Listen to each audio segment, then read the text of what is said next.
Bien, ahora vamos a comentar sobre las etapas de la fotosíntesis. Empezaremos recapitulando con respecto a la absorbancia.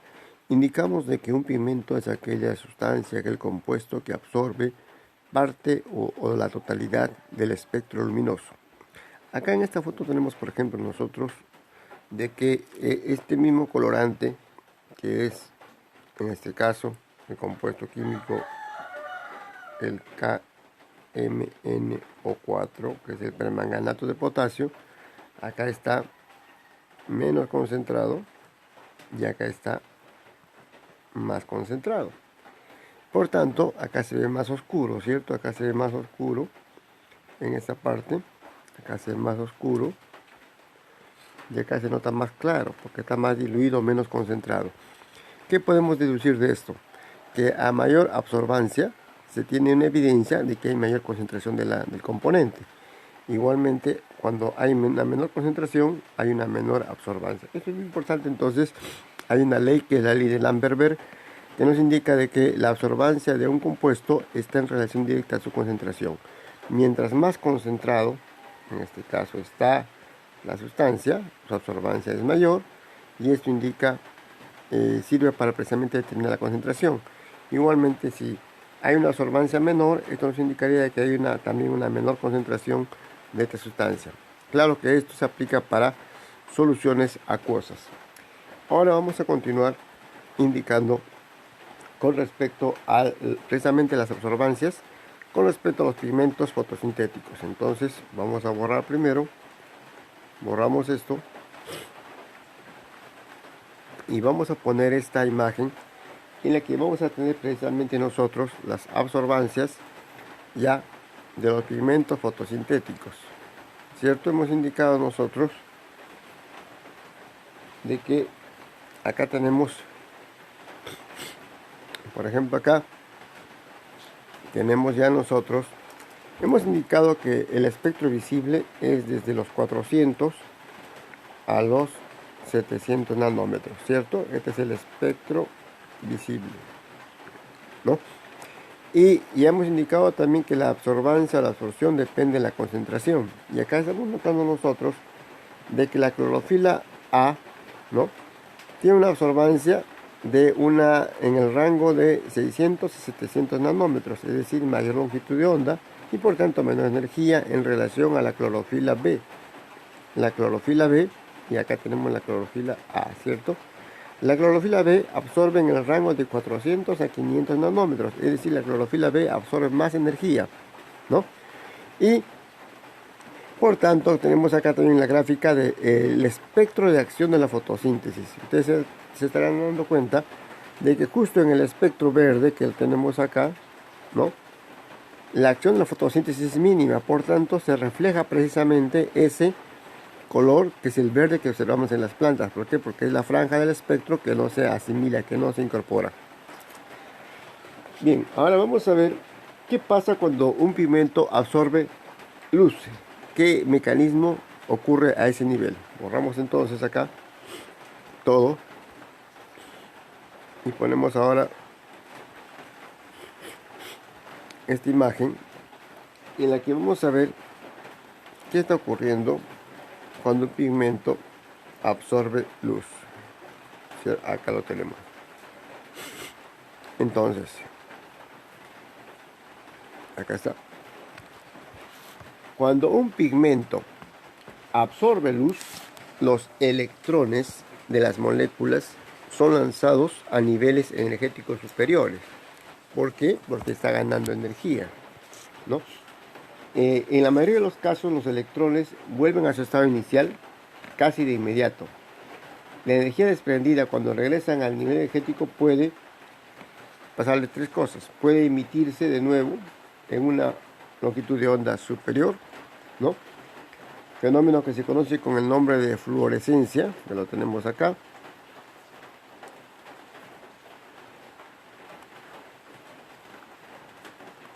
Fluorescencia, ¿no?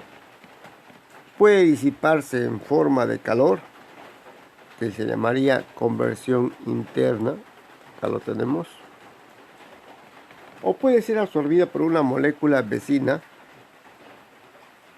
que lanza sus electrones a niveles de energía superiores. Esto se llama transferencia de excitón por resonancia inductiva. Entonces veamos acá. En primer lugar, hay un estado que sabemos que todo sistema tiene el equilibrio y está en un estado de mínimo gasto energético. Es un estado, en este caso, ese estado lo vamos a llamar estado fundamental. Se absorbe energía, en este caso azul, por ejemplo, acá tenemos, los electrones pasan a un estado de mayor excitación a un segundo nivel de excitación. Pero a su vez esto va a regresar y hemos indicado que hay tres posibilidades, ¿cierto? Una, que se pierde en forma de calor esa energía que absorbió, ¿no? Lo que se llama conversión interna, ¿no? Otra, que se emita como luz, pérdida de energía por emisión de luz de longitud de onda más larga, ¿no? O que haya una absorción. ¿Qué pasa con la clorofila, por ejemplo? Una molécula de clorofila excitada. ¿Por qué se llama excitada? Porque recibe energía, en este caso ¿de quién? Energía solar, ¿cierto? Puede disipar la energía de varias formas. Por conversión interna, es decir, en forma de calor. Este proceso es muy rápido, menos de 10 a la menos 11 segundos. Las moléculas de clorofila solo pueden bajar hasta el primer nivel de excitación de esta forma.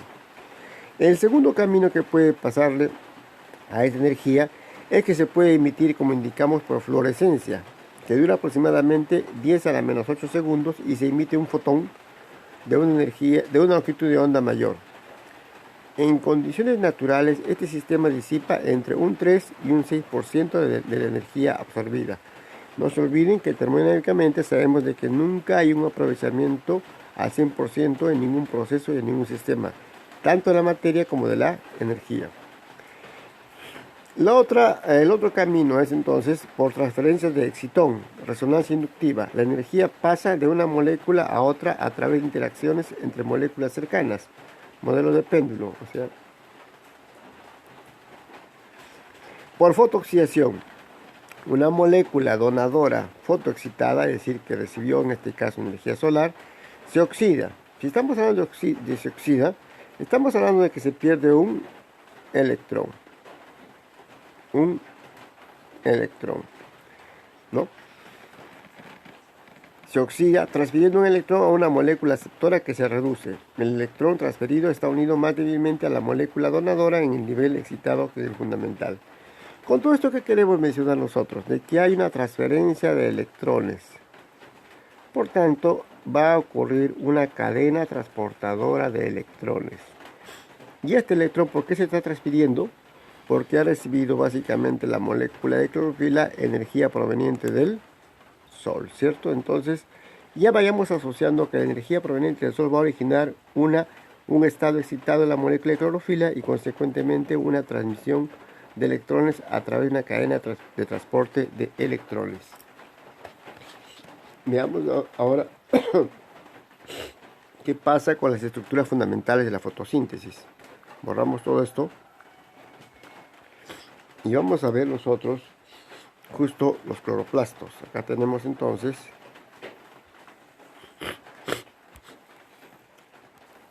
las estructuras que son los cloroplastos.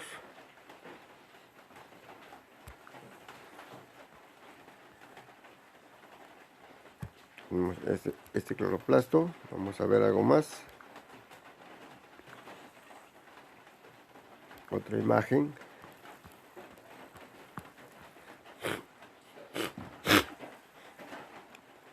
Vamos acá también.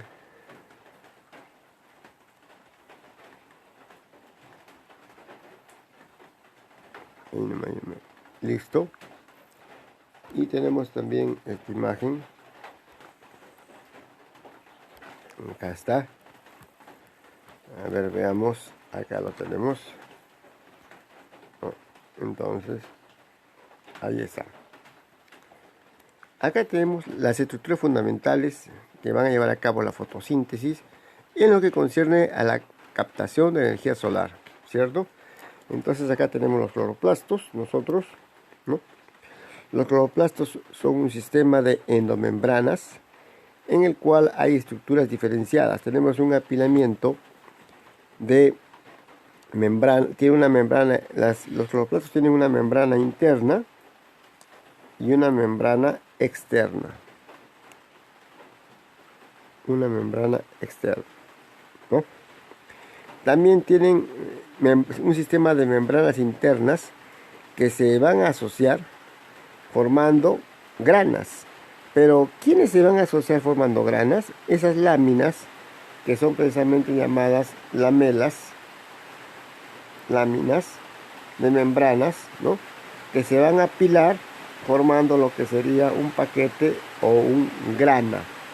Y el espacio es lo que se va a llamar el estroma. Este estroma es en realidad lo que sería la matriz, el espacio. Entonces, la matriz, el espacio, ¿cierto? Entonces, cuando ustedes deben tener en cuenta de que cuando hay sistemas de múltiples membranas es porque se va a crear diferencia de potencial y va a haber un gradiente electroquímico hacia ambos lados de la membrana que de alguna manera va a permitir de que se intercambien, en este caso, cationes como los protones, y también de que se pueda ocurrir la fosforilación del adenosín difosfato para que se forme el ATP. Entonces, estas son las estructuras básicas del cloroplasto. Lo vamos a ver de otra manera un poco más detallado. Borramos.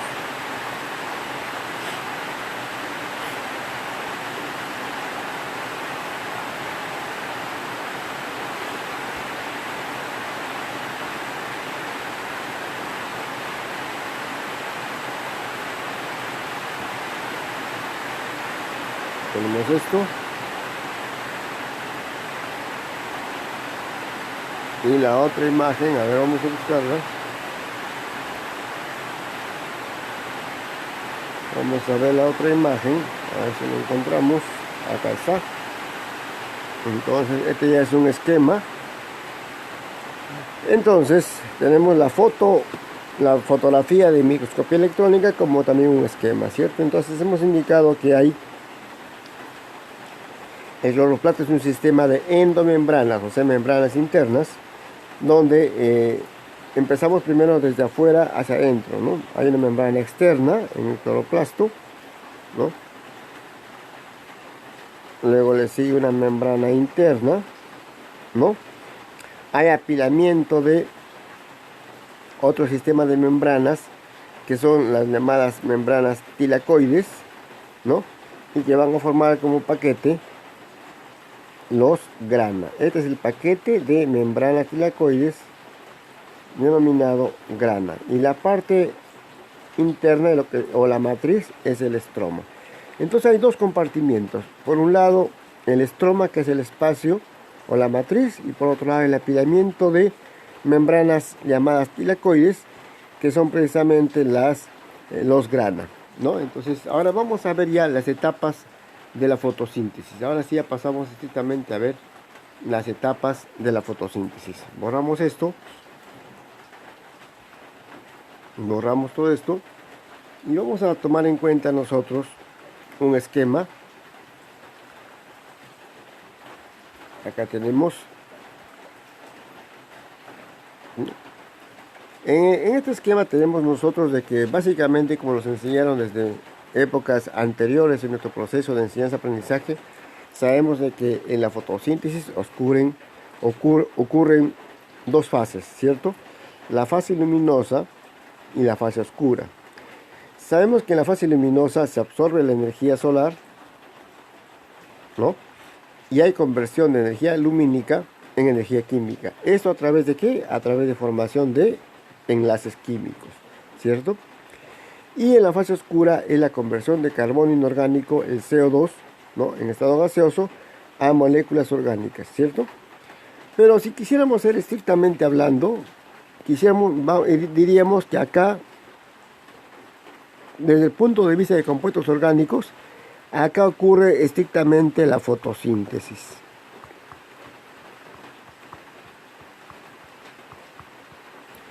Y acá, si quisiéramos ser muy estrictos, diríamos que acá ocurre la fotodisociación.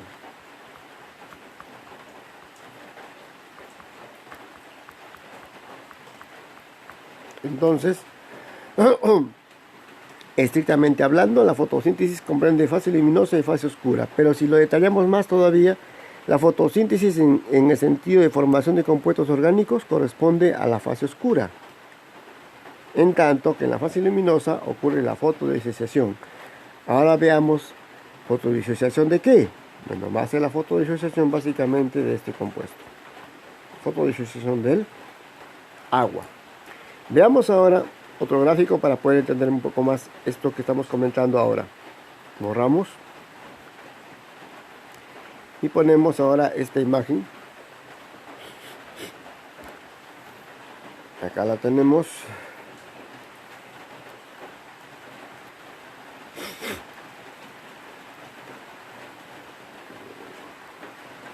¿Listo? Acá. Entonces, por acción de la energía solar, que es la que va a aportar precisamente la fuente energética, van a ocurrir dos procesos, ¿cierto? Indicamos en la fase oscura y en la fase luminosa. Hemos indicado que en la fase oscura se van a producir la formación de compuestos orgánicos, ¿cierto? Y acá, ¿qué cosa va a haber? Acá va a haber básicamente la reducción ¿de quién? Del CO2, ¿cierto? Acá está el CO2, ¿cierto? Y en la fase luminosa, ¿qué va a ocurrir? Acá tenemos nosotros, ¿qué está ocurriendo? Acá están formándose dos insumos y produciéndose un desecho. ¿Cuáles insumos se están formando? Se están formando fuente energética ATP y fuente reductora. Ojo, fuente reductora el NADPH. ¿Por qué fuente reductora? Porque precisamente va a ocurrir luego la reducción del CO2. ¿Y por qué se llama reducción del CO2? Indicamos en la clase anterior. Porque una de las acepciones del término reducción es la combinación de una molécula o un compuesto con el hidrógeno. Y precisamente el CO2 se va a reducir porque se va a combinar con el hidrógeno para formar los glúcidos. Y para eso se requiere energía. También por eso se forma ATP. Pero indicamos también que hay un producto de desecho. ¿Y cuál es ese producto de desecho que se forma inicialmente en la fase luminosa de la fotosíntesis? Ese producto de desecho que se forma en la fase luminosa de la fotosíntesis es precisamente, acá lo tenemos, el oxígeno. Y ustedes se preguntarán, ¿por qué el oxígeno es un producto de desecho? ¿Que la planta no respira? Sí, la planta respira. Pero el oxígeno en cantidades excesivas es muy dañino para cualquier ser vivo aeróbico, causando daño oxidativo, daño a la integridad de las membranas celulares, daño al DNA, en general daño a todas las estructuras celulares. Por tanto, este exceso de oxígeno tiene que ser eliminado y eso es lo que ocurre en la fase luminosa de la fotosíntesis, ¿no? ¿Por qué? Porque acá ocurrió una fotodisociación del agua, o sea, acá ocurrió una fotodisociación del agua, se partió el agua y se liberó el oxígeno, ¿no? Vamos a continuar entonces ahora viendo cuáles son las reacciones dependientes de la luz. Borramos esto.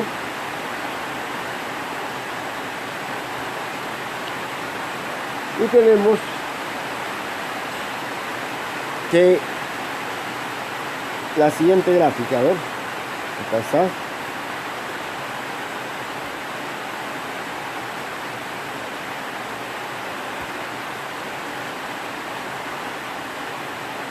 Acá está esta gráfica. Entonces, ¿qué pasa? Para que ocurra la fase luminosa de la fotosíntesis, que es precisamente la primera etapa, hay que reconocer qué estructuras, qué componentes hay en los cloroplastos. Los datos actuales indican que hay dos fotosistemas, es decir, conjunto de moléculas que van a permitir, por un lado, la captación de energía, pero por otro lado también la transferencia de electrones. y la formación eventualmente de ATP. Los datos actuales indican que hay dos tipos de fotosistemas. El fotosistema 1, que lo tenemos acá, y el fotosistema 2. Estos dos fotosistemas se diferencian en sus proporciones de clorofila A y B, en las características de su centro de reacción y en los transportadores de electrones que los acompañan. Acá tenemos entonces, ¿qué pasa? En el fotosistema 1 se activa a 700 nanómetros. El fotosistema 2 se activa a 680 nanómetros. Entonces, ponemos acá a 680 nanómetros y este a 700 nanómetros se activa. Por tanto, ¿cuál absorbe más energía? El fotosistema 2, porque no nos olvidemos que a menor longitud de onda, mayor frecuencia y por tanto mayor energía. Entonces, el fotosistema 2 va a absorber mayor energía, ¿no? Estos dos tipos de fotosistemas se encuentran espacialmente separados en las membranas tilacoidales, ¿no? En lo que sería a nivel de los granos. Acá tenemos la distribución de los fotosistemas 1 y 2 del complejo citocromo BF y del ATP sintetasa. Ojo, ahora nos hablan de un citocromo BF y de una ATP sintetasa. ¿Qué es un citocromo? Un citocromo es una molécula que va a participar en la transferencia de, acuérdense de qué, de electrones, ¿cierto? ¿Y qué es la ATP sintetasa? Es la enzima que va a formar ATP a partir de energía proveniente del sol, ¿no?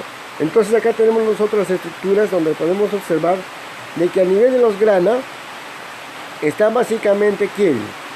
Si vemos, si somos más curiosos, vamos a ver que acá está el fotosistema 2, ¿no? Y más allá de los gramas, en ese espacio entre grana y grana, está más el fotosistema. Acá ¿quién está más?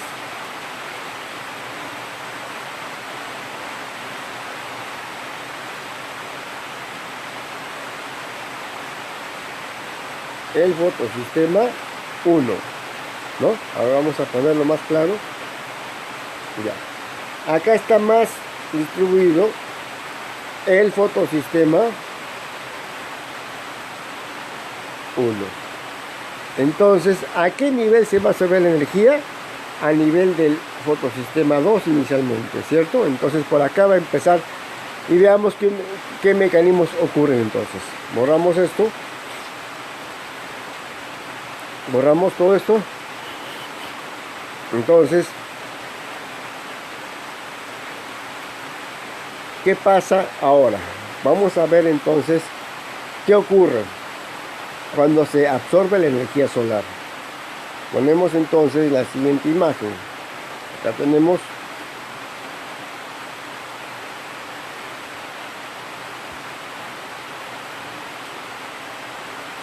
acá estamos observando nosotros, hemos indicado que quien absorbe una energía en la longitud de onda de 680 nanómetros es precisamente el fotosistema 2, ¿no? Es una estructura núcleo formada por proteínas. Está, como ustedes pueden darse cuenta, está ocupando, atravesando la membrana celular. ¿Pero qué membrana celular? Las membranas que son de los tilacoides, ¿cierto? Estas membranas que están formando sus paquetes llamados grana en los cloroplastos, ¿no? Acá hemos indicado que está ocurriendo en el agua es captada. ¿Qué agua? El agua libre, ¿cierto? No el agua ligada. El agua libre es captada y ustedes pueden darse cuenta que ¿qué le está pasando al agua en este momento? El agua se está disociando. Se está disociando en dos protones y media molécula de oxígeno. Claro, esto matemáticamente hablando, porque en realidad va a ser duplicado, va a ser 4 protones y una molécula de oxígeno completa, ¿cierto? ¿Y qué va a pasar? ¿Quién es el que va a comenzar a llevar la energía que se está absorbiendo del Sol? Precisamente el electrón excitado va a pasar del fotosistema 2 y va a continuar su camino por estos transportadores. En este caso tenemos una plastoquinona, un citocromo. ¿Qué pasa? Los protones se exportan, o sea, se eliminan al interior del lumen y continúa así. Entonces vamos a indicar acá, esta es la disposición de la membrana tilacoidal de los componentes principales del fotosistema 2 y de la cadena de transporte de electrones, de lo que mencionamos hace un momento, cadena de transporte de electrones, ¿cierto? Los electrones están pasando de quién, del fotosistema 2 a la plastoquinona y luego van avanzando. Ahora vamos a ver a dónde van avanzando. Pero lo importante que queremos recalcar acá nosotros es de que se han formado dos agentes importantes. Por un lado se han liberado protones, que es una fuente reductora, y por otro lado se han liberado electrones. ¿Quién está llevando la energía proveniente del Sol que se ha captado? Los electrones excitados que van pasando a través de una secuencia de cadenas donde hay precisamente óxido-reducción, ¿no? ¿Por qué decimos óxido-reducción? Porque cada vez que una molécula transportadora, por ejemplo en este caso, si la molécula A pasa el electrón a la molécula B, la molécula A se está oxidando y B se está reduciendo. Cuando de B pasa el electrón a la molécula C, B se está oxidando, C se está reduciendo. Cuando de C pasa a D, C se está oxidando porque pierde el electrón y D se está reduciendo porque gana el electrón. De ahí que se llame una cadena redox. Una cadena redox. Veamos ahora qué pasa con la siguiente secuencia. Limpiamos esta página y ahora vamos a ver acá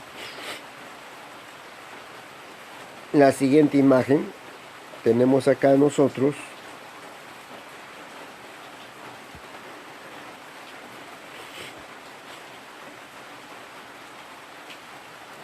si seguimos la secuencia de la anterior, después de llegar a este, va llegando, ¿no?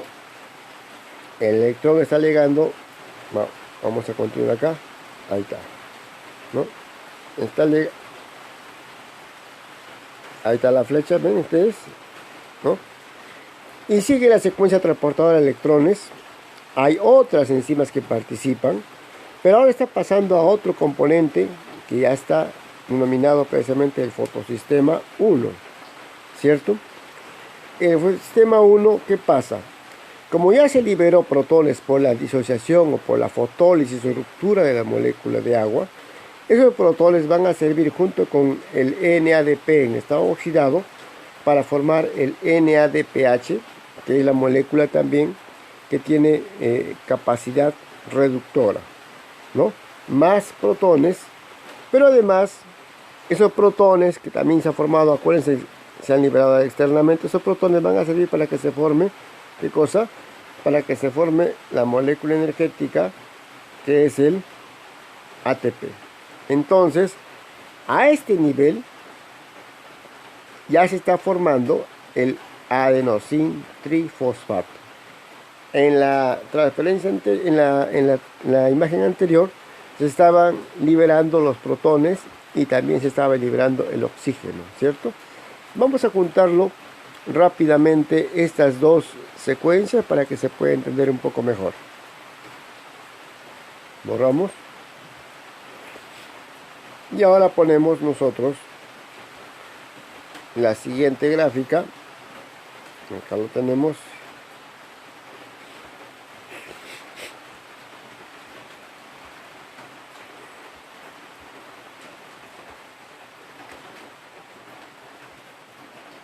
Ya.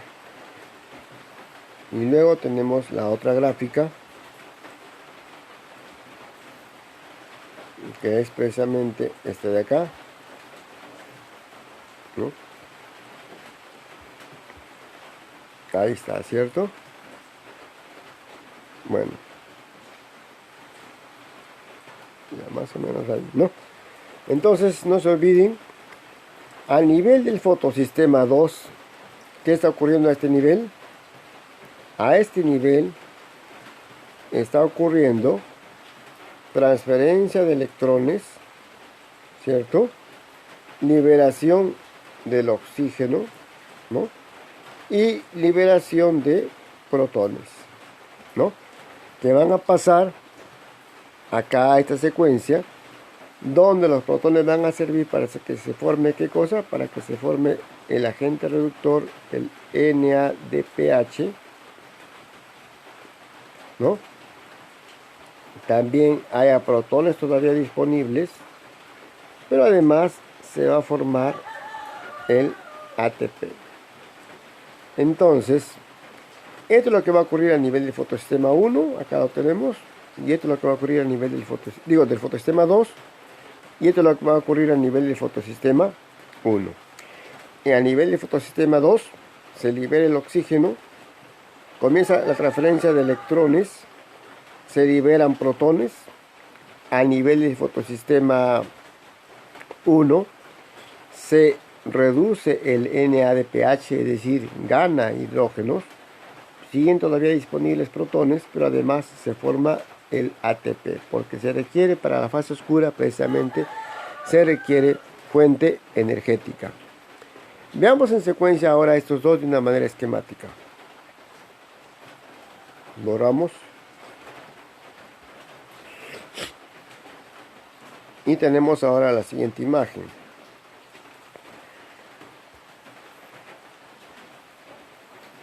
Acá lo tenemos. Ahí está. ¿No? Acá tenemos un esquema de una fosforilación, fotofosforilación no cíclica. Ustedes dirán, ¿por qué se llama fotofosforilación? Vamos a escribir acá el término. Fotofosforilación.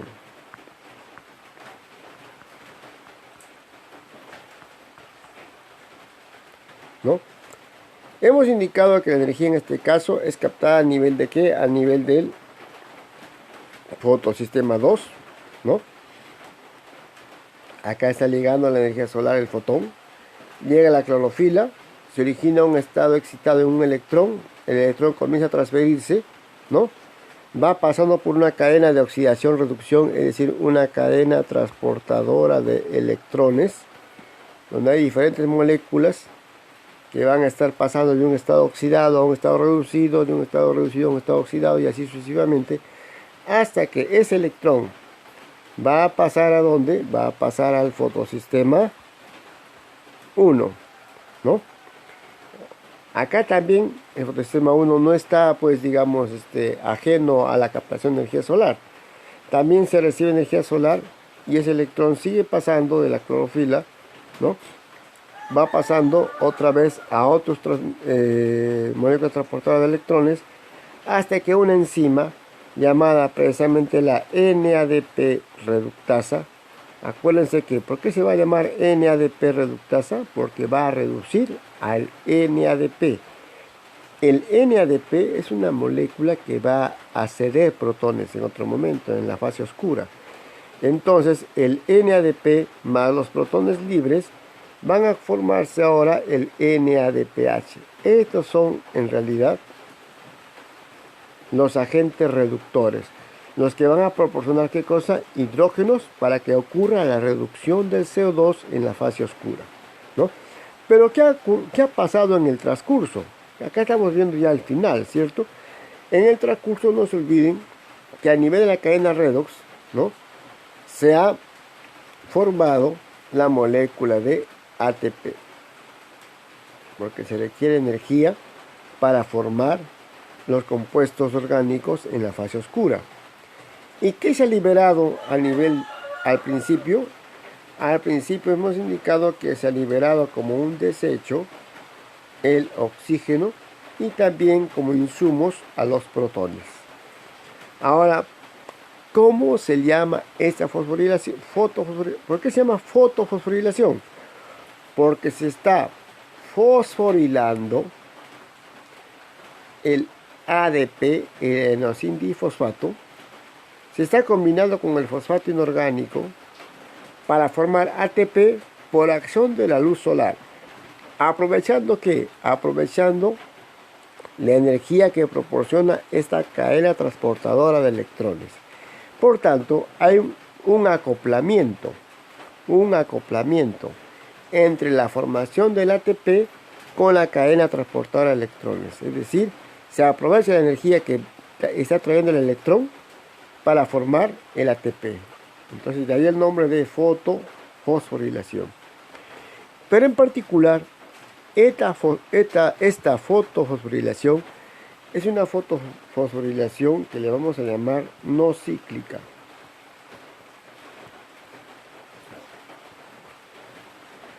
¿Por qué le vamos a llamar no cíclica? Porque estamos viendo que va en esta dirección, ¿cierto?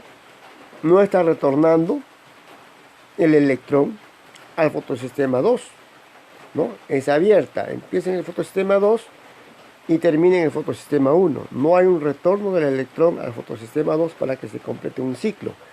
Esta es la fotofosforilación no cíclica. Pero también ocurre otra, que es la fotofosforilación cíclica. Y veamos de qué manera. Vamos a borrar ahora. Y veamos acá la siguiente gráfica. Entonces tenemos acá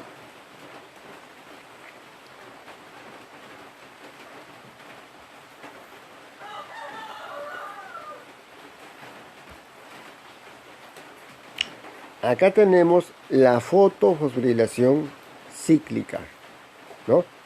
En la cual indicamos que también el fotosistema 1 puede captar energía solar. También va a pasar un electrón al estado excitado. Hay una transferencia de electrones a través de una cadena redox, ¿no? Y acá también se está formando el adenosín trifosfato. Porque no nos olvidemos, repito, que en una cadena redox, es decir, en una cadena transportadora de electrones, es precisamente el electrón el que trae energía, a través del cual se acopla precisamente esta reacción de formación del ATP. La formación del ATP es una reacción acoplada a la cadena transportadora de electrones o cadena redox, ¿no? Acá se está formando ATP, pero el electrón, si ustedes se dan cuenta, otra vez retorna al fotosistema 1 y esto puede darse de una manera continua. De ahí el nombre de fotofosforilación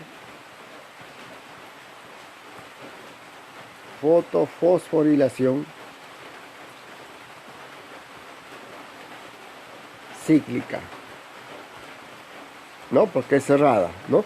Pero ocurre solamente en el fotosistema 1. Si les preguntamos en el examen que la fotofosforilación cíclica ocurre en el fotosistema 2, eso sería falso. Solamente ocurre a nivel del fotosistema 1 y se forma únicamente adenosín trifosfato, ¿no? Ahora vamos a ver ya nosotros lo que corresponde a la fase oscura. Entonces borramos esto, borramos todo y vamos a ver qué ocurre en la fase oscura. Vamos a buscar acá el siguiente gráfico. Ahora vamos a ver.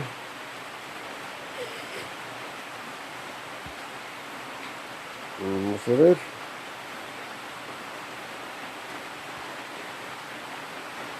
Acá está. Entonces,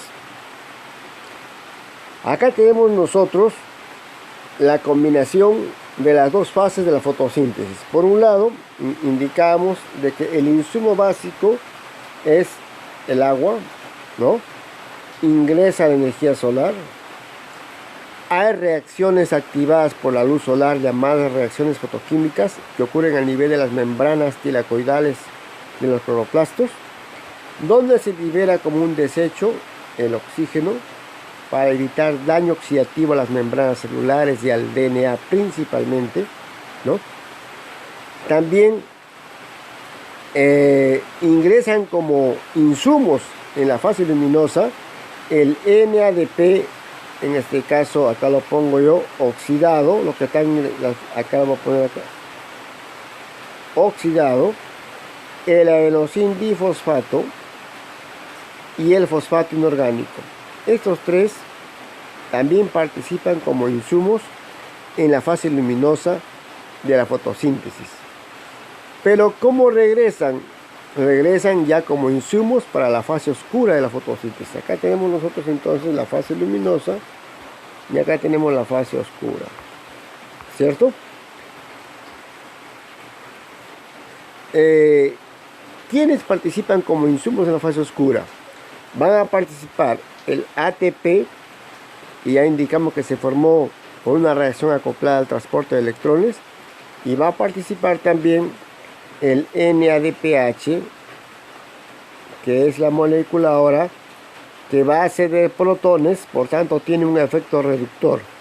Porque no nos olvidemos que en la fase oscura lo que va a ocurrir, ¿qué cosa es? La reducción del CO2. ¿Por qué reducción?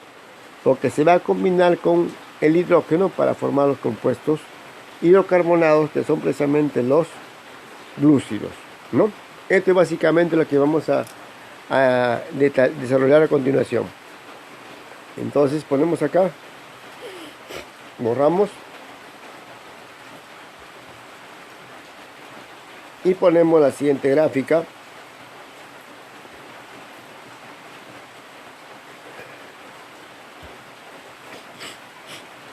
Acá tenemos nosotros la siguiente gráfica. Entonces, en esta gráfica es lo que va a ocurrir en la fase oscura. Pero esto va a ocurrir ya no en los tilacoides ni en las granas dentro del cloroplasto, sino en el estroma, en el espacio dentro del cloroplasto. Entonces, esto está ocurriendo donde esto ocurre en el interior del cloroplasto, que es el estroma o la matriz. ¿Y qué observamos acá? ¿Quiénes participan como insumos? Acá están participando como insumos otra vez el CO2, otra vez el agua, pero ahora, ¿quién más? Ahora también el CO2, ¿cierto? Porque se tiene que ocurrir la reducción del CO2. Acá hay una molécula inicial que es la ribulosa 1,5-difosfato. Ribulosa 1,5-difosfato. Esta molécula, ¿por qué se llama ribulosa 1,5-difosfato? La ribulosa es una pentosa, es decir, tiene 5 carbonos. ¿Por qué se llama 1,5-difosfato? Porque tiene el grupo fosfato unida en la posición 1 y en la posición 5 de la molécula. Y ya sabemos nosotros que toda molécula que está fosfatada o fosforilada es una molécula que va a seguir una vía metabólica, es una molécula metabólicamente activa. Entonces, esa molécula ribulosa 1,5-bifosfato se va a combinar con el CO2, ¿no? Y con el agua, mediante la participación de una enzima llamada enzima rubisco. ¿Por qué se llama enzima rubisco? Es un nombre largo, es la ribulosa 1,5-bifosfato carboxilasa oxigenasa. Esta enzima va a combinar a la ribulosa 1,5-difosfato, al CO2 y al agua para formar una molécula con 3 carbonos llamada el ácido 3-fosfoglicérico. Otra vez, ¿por qué se llamará ácido 3-fosfoglicérico? Porque tendrá fosfato en la posición 3. Pero esta molécula tiene 3 carbonos. Acá decíamos que había 5 carbonos. Acá hay un carbono. 5 más 1, 6. Entonces vamos a pensar, tenemos que entender que están formándose 2 moléculas de ácido 3-fosfoglicérico, ¿no? 2 por 3, 6 carbonos. Luego acá participan ya los compuestos que se han formado en la fase luminosa. ¿Cuáles son esos compuestos? El ATP y el NADPH. ¿Qué va a proporcionar el ATP? La energía necesaria para continuar con el proceso. ¿Qué va a proporcionar el NADPH? El tiene efecto reductor, o sea, va a proporcionar protones, hidrógenos.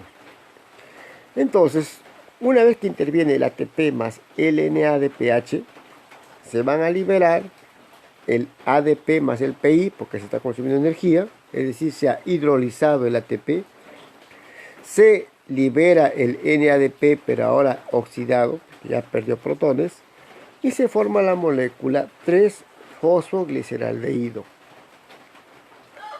Esta molécula llamada 3-fosfogliceraldehído puede continuar el ciclo o puede exportarse. Ustedes se preguntarán, ¿por qué no continúa todas las moléculas de 3-fosfogliceraldehído el ciclo? Porque si continuarían todas las moléculas formadas de gliceraldehído, fosfato, el ciclo sencillamente nunca sería un círculo vicioso, estaría todo el tiempo dando vueltas, ¿cierto? Y no habría un aprovechamiento para formar los glúcidos. Entonces una parte del 3-fosfogliceraldehído se va a liberar precisamente para formar los glúcidos, empezando por la sacarosa, por la glucosa y luego la sacarosa y luego el almidón, ¿cierto? Entonces, ¿qué comprende ahora estas reacciones en la fase oscura? Acá vemos que hay 3 reacciones o 3 procesos que comprenden la fase oscura. Por un lado, la carboxilación. ¿Por qué se llama carboxilación? Carboxilación es toda reacción química en la cual una molécula se combina ¿con quién? Vemos ahí con quién se combina la molécula. Se combina con el CO2. Entonces, ¿por qué se llama esta etapa carboxilación? Porque se une la ribulosa 1,5-bifosfato con el CO2. Se fija el CO2, la carboxilación. Luego sigue la otra etapa que es la reducción. ¿Por qué se llama reducción? Porque se está combinando la molécula, en este caso el ácido 3-fosfoglicérico, con la molécula que tiene poder reductor, que es el NADPH, y ya se tiene una molécula que ha incorporado protones, incorporado hidrógenos, que va a ser el 3-fosfogliceraldehído. ¿Y cuál es la tercera etapa? Que es la regeneración, donde vuelve a reconstituirse la ribulosa 1,5-fosfato a partir del consumo otra vez de ¿quién? De ATP, ¿no? Y esta ribulosa 1,5-difosfato que se ha reconstituido o se ha regenerado sirve para volver a captar otra molécula de CO2 y así continúa el ciclo. Este ciclo se llama ciclo de Calvin.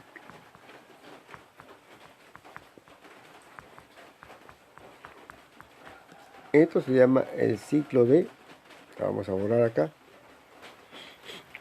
es el ciclo de Calvin, en honor a la persona que lo descubrió este ciclo, precisamente es el ciclo de Calvin. Veamos ahora nosotros otra gráfica para poder ampliar un poco más sobre lo que está ocurriendo entonces en la fase oscura de la fotosíntesis. Borramos entonces esto. Borramos. Y tenemos ahora la siguiente imagen. Vamos a ver. Acá está. Acá lo tenemos nosotros entonces ya balanceada químicamente toda la reacción que ocurre en la fase oscura, ¿cierto? Entonces, hemos indicado que hay 3 etapas, ¿cierto? Por un lado está la fijación, o también denominada ¿qué cosa? Carboxilación. ¿Por qué? Porque acá se incorpora CO2. Luego está la reducción. ¿Por qué? Porque acá se incorpora CO2, ¿no? ¿Por qué se llama reducción? Porque acá se incorporan protones e hidrógenos. ¿Por qué se llama regeneración? Porque acá otra vez se reconstituye la ribulosa 1,5-difosfato. Veamos acá entonces qué pasa. ¿Cuántas moléculas de ribulosa 1,5-difosfato participan? Participan 6 moléculas de ribulosa 1,5-difosfato. ¿Cuántas moléculas de agua participan como insumo? 6 moléculas de agua. ¿Cuántas moléculas de CO2? Participan 6 moléculas de CO2. Todo esto en la fase de fijación o carboxilación. ¿De quién? Del CO2, ¿cierto? ¿Qué se forma? Se forman 12 moléculas de ácido 3-fosfoglicérico. Contemos los carbonos. 6. Acá tenemos 6 riboloso 1,5-bifosfato más 6 CO2. Tenemos acá nosotros que se forman 12 moléculas de ácido 3-fosfoglicérico, ¿cierto?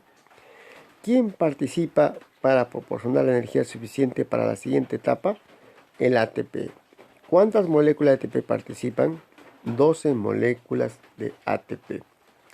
Y lógicamente se va a liberar 12 ADPs luego de haberse utilizado la energía de un enlace del ATP. Se forman 12 moléculas de ácido 1,3-difosfoglicérico. ¿Por qué 1,3-difosfoglicérico? Acá anteriormente era ácido 3-fosfoglicérico, es decir, tenía un grupo fosfato en el carbono 3. Ahora, el ácido 1,3-difosfoglicérico tiene otro grupo fosfato unido al carbono 1, ¿no? No nos olvidemos que esta molécula tiene 3 carbonos, ¿no? Entonces, tenemos nosotros de que acá hay 36 carbonos. Acuérdense acá, la ribulosa es una molécula que indicamos que tenía ¿cuántos carbonos? Que tenía 5 carbonos, ¿se acuerdan? Participan 6 por 5, 30 carbonos. Más 6 de CO2, 36 carbonos, ¿no? ¿Cuántas moléculas se forman? 12 moléculas de ácido 3-fosfoglicérico. ¿Cuántas moléculas tiene cada ácido 3-fosfoglicérico? Tiene 3 carbonos. 12 por 3, 36, ¿cierto? Acá hay, ¿cuánto? Cada 3-fosfoglicérico tiene 3 carbonos, ¿no? Luego, por acción del ATP, se agrega un grupo fosfato y se forma el ácido 1,3-difosfoglicérico, que también sigue teniendo 3 carbonos, pero ahora un grupo fosfato en la posición 1 y un grupo fosfato en la posición 3. Acá termina la primera etapa, que es la etapa, como indicamos, de la fijación o carboxilación, ¿no? Fijación del CO2 o también carboxilación. Entonces, ¿quién es el que se está incorporando, el que se va a fijar o carboxilizar? ¿Quién se fija? Si preguntamos ¿quién se fija? La respuesta sería, se fija él.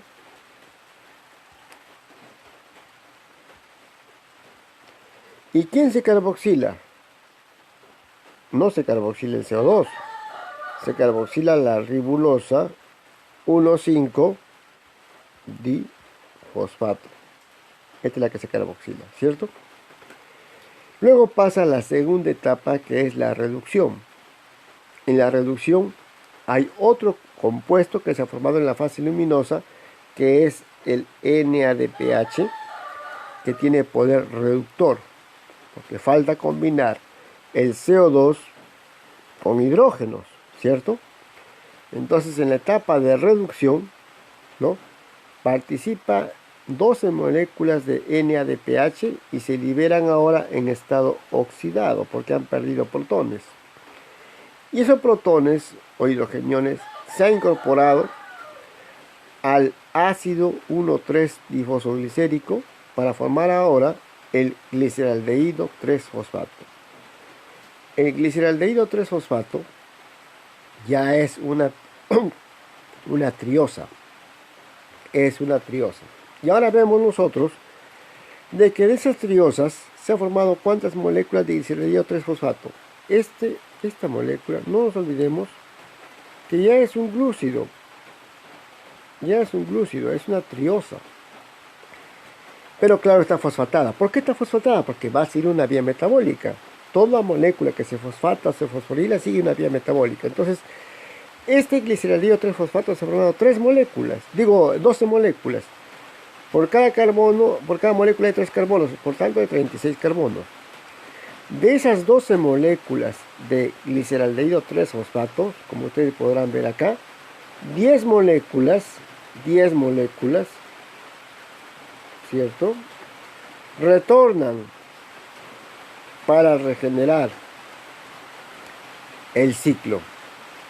Y esto continúa otra vez, sigue la ruta de las pentosa-fosfatos, se forma la ribosa 6-fosfato, tiene el grupo fosfato en la posición 6, se fosfata otra vez y ahora tiene la ribosa 1,5-difosfato, tiene fosfato en la posición 1 y en la posición 5 y el ciclo continúa. Pero, ¿qué pasa con las otras 2 moléculas de gliceraldehído? Porque son 12, ¿cierto?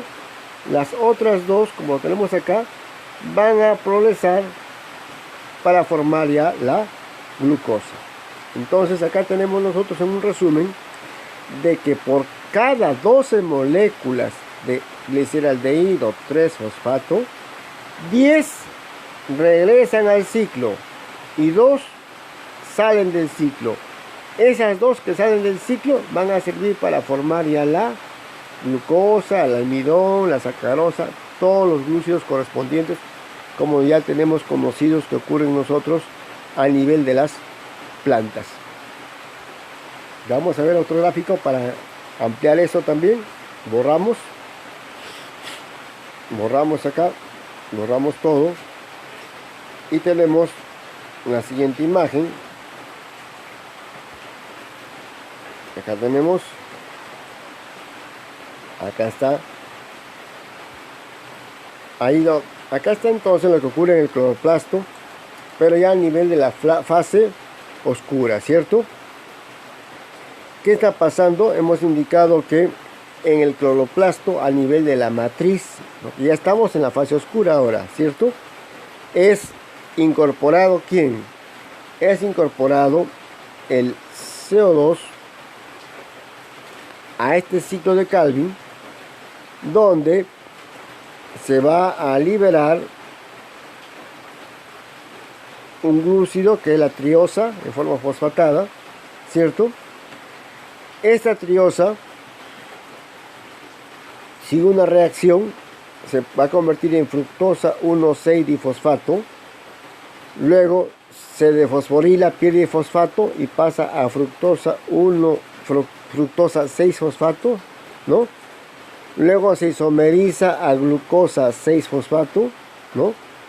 Luego pasa a glucosa 1-fosfato, ¿no? Luego interviene el ATP, o sea, proporciona energía, y se forma el ADP glucosa, el que va a ser el insumo para formar este polisacárido que es el almidón, ¿cierto? Entonces acá hemos visto nosotros de que a partir de la triosa, que es la de gliceraldehído, se va a formar ¿quién? Se va a formar el almidón. Pero esa es una ruta. Esa es la ruta a nivel de ¿dónde? A nivel del cloroplasto. Repito, ingresa el CO2 al ciclo de Calvin, se liberan 2 moléculas de triosa fosfato, que es el gliceraldehído que hemos visto antes. Se convierte en fructosa 1,6-difosfato porque se va a fosforilar. Se pierde el fósforo y se convierte en fructosa 6-fosfato. Se isomeriza a glucosa 6-fosfato porque ambas son hexosas. La glucosa 6-fosfato pasa a glucosa 1-fosfato, cambia el fósforo el fosfato de la posición 6 a la posición 1. Se incorpora, se utiliza el ATP y se forma el ADP glucosa, que va a ser el insumo para formar ¿qué cosa? El polímero o polisacárido llamado almidón. Entonces, ¿cuál podría ser la pregunta del examen? ¿Dónde se forma el almidón? La respuesta es simple. El almidón se está formando en el cloroplasto, ¿cierto? Ahora, ¿qué pasa fuera del cloroplasto? ¿Qué pasa fuera del cloroplasto? Acá vemos nosotros de que la triosa fosfato también puede ingresar o puede salir del cloroplasto al citoplasma. Y en el citoplasma la triosa fosfato también se fosforila otra vez en fructosa 1,6-difosfato, pasa a fructosa 6-fosfato, pasa a glucosa 6-fosfato, pasa a glucosa 1-fosfato, participa una molécula llamada uridín trifosfato, ¿no? Se forma el insumo básico que es uridín difosfato glucosa, pasa a formarse la sacarosa fosfato y luego se forma ya la sacarosa, que es un disacárido, ¿cierto? Acuérdense que la sacarosa es un disacárido formado por la fructosa más la glucosa, ¿cierto? Entonces acá ¿qué podemos deducir? El almidón se está formando dentro del cloroplasto y la sacarosa se está formando ¿dónde? En el citoplasma de la célula vegetal, ¿cierto? Otra cosa importante para tomar en cuenta acá es de que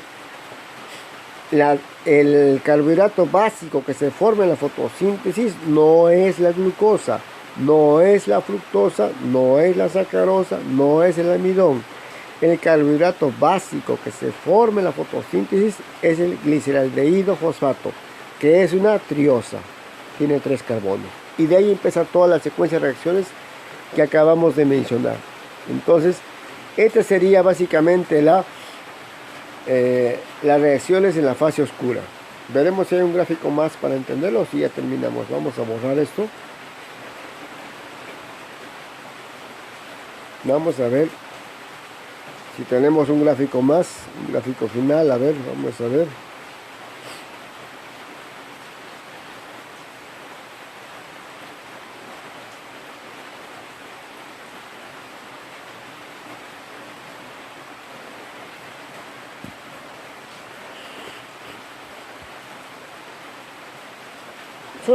Acá a ver.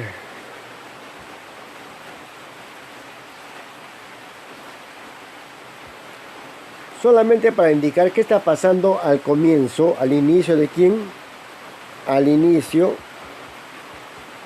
del ciclo de Calvin, ¿cierto? Hay una molécula básica que tenía ¿cuántos carbonos? Que tenía 5 carbonos, que es la ribulosa 1,5 difosfato, y otros, como en este caso, le ponen ribulosa 1,5 bifosfato. No hay ningún problema en ese sentido. Esta molécula que es la que va a aceptar o se va a carboxilar. ¿Por qué se llama carboxilar? Porque se va a unir ¿con quién? Con el CO2, ¿cierto? ¿Y qué va a pasar? Acá, si ustedes se dan cuenta, se forma un compuesto intermedio llamado 2-carboxi-3-arabinitol 1,5 bifosfato, que es precisamente un compuesto intermediario, transitorio e inestable, que se une a la enzima. Como es inestable, tiene todo sistema, toda molécula tiene el equilibrio, ¿cierto? Entonces, como es inestable, esta molécula que tiene 5 carbonos se une con el CO2, ya son total 6 carbonos, y además se parte la molécula de agua porque es una reacción hidrolítica, acuérdense las hidrólisis. Se van a liberar ahora, ¿qué cosa? Se van a liberar 3 moléculas, se van a liberar 2 moléculas de fosfoglicérico, del ácido 3-fosfoglicérico, pero como están en estado iónico, se llaman 3-fosfoglicerato. Entonces, la molécula, repito, de ribulosa 1,5 bifosfato, que tiene 5 carbonos, se une con el CO2, ya son 6 carbonos. Esta es la reacción de carboxilación, ¿no? Se forma un compuesto inestable, que es este compuesto inestable, ¿no? Se hidroliza el agua, por tanto está proporcionando sus elementos luego que se parte la molécula de agua, y esta molécula inestable se parte en ¿cuántas? En 2 moléculas, en molécula de 3-fosfoglicérico. ¿Cuántas moléculas de 3-fosfoglicérico o glicerato? 2 moléculas. ¿Cuántos carbonos tiene cada fosfoglicerato? Tiene 3 carbonos. Entonces, esto es lo que ocurre precisamente en la fase de carboxilación, como hemos indicado nosotros. Borramos.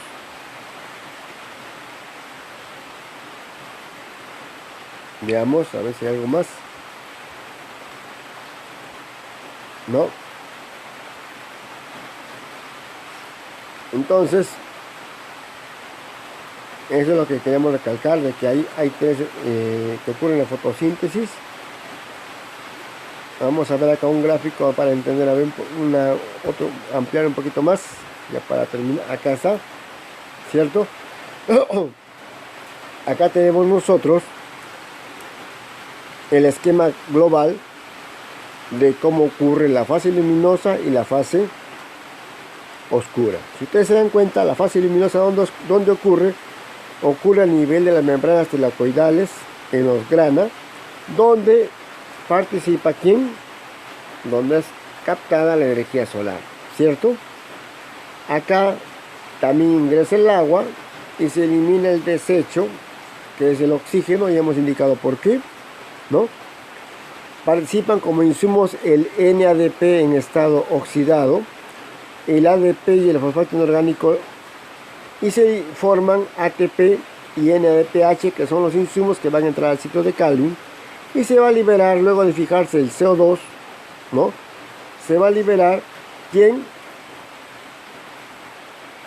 Una triosa, indicamos, que es el gliceraldehído fosfato, y a partir de la cual ya se van a formar, ¿qué cosa? Se van a formar la sacarosa, o indicamos también, o el almidón. ¿Se acuerdan? ¿Dónde se forma la sacarosa? En el citoplasma. ¿Dónde se forma el almidón? En el cloroplasto, ¿cierto? Entonces, esta es básicamente la secuencia de la fase oscura ya de la fotosíntesis. Con esto estaríamos terminando entonces nosotros esta clase correspondiente a la sesión de hoy.